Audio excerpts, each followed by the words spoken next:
It had been a year since I left. No message, no note, no explanation. I just disappeared. Some would call that cruel, but when your heart's been crushed under the weight of betrayal, you don't think in terms of kindness. You think in terms of survival.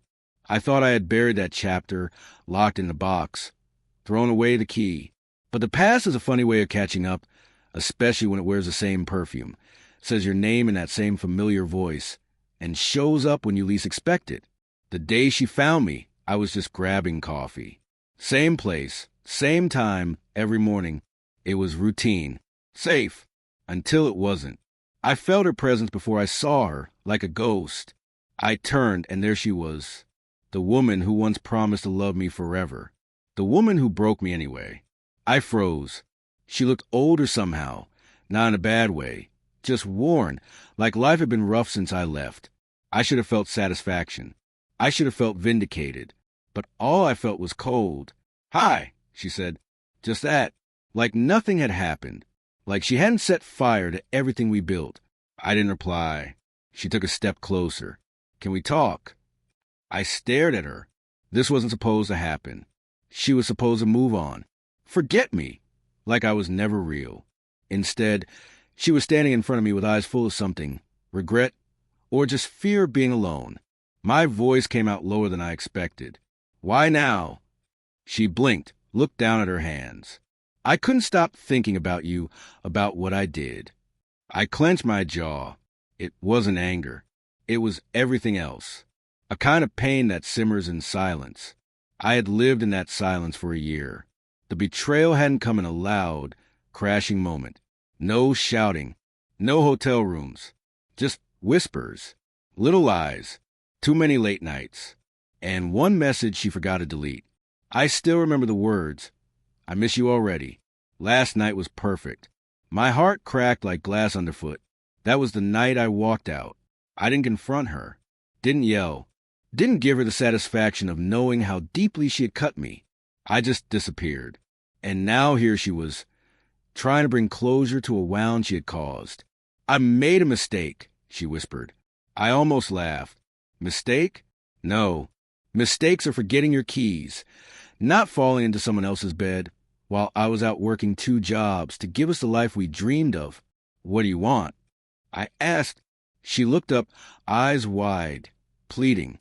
"I want to talk. I want you to hear me. Please." I didn't know her anything. Not anymore. But part of me wanted to hear it.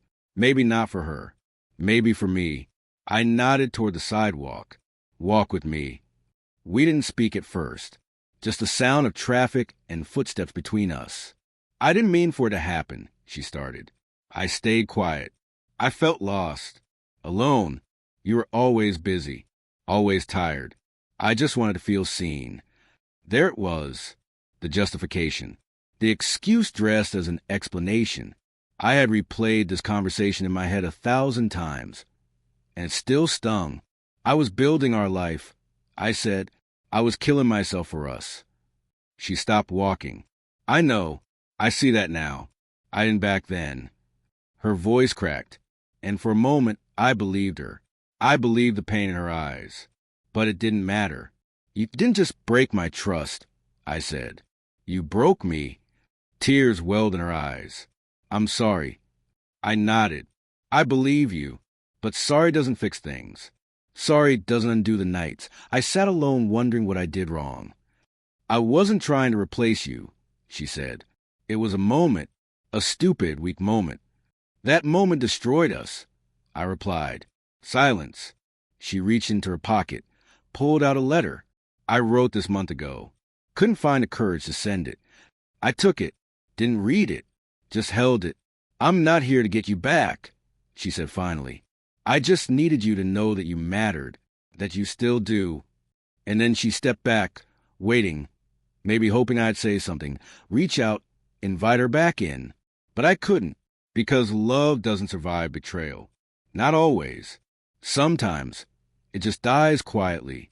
I looked at her one last time. "Take care of yourself." Her face broke, but she didn't fight it. She nodded, and she walked away. This time, I watched her go. No anger. No pain. Just peace. Closure doesn't always come in the form of a second chance. Sometimes it's a knowing that you were strong enough to leave and wise enough not to return. I walked home that day lighter than I had been in months. Not because I forgave her, but because I finally forgave myself.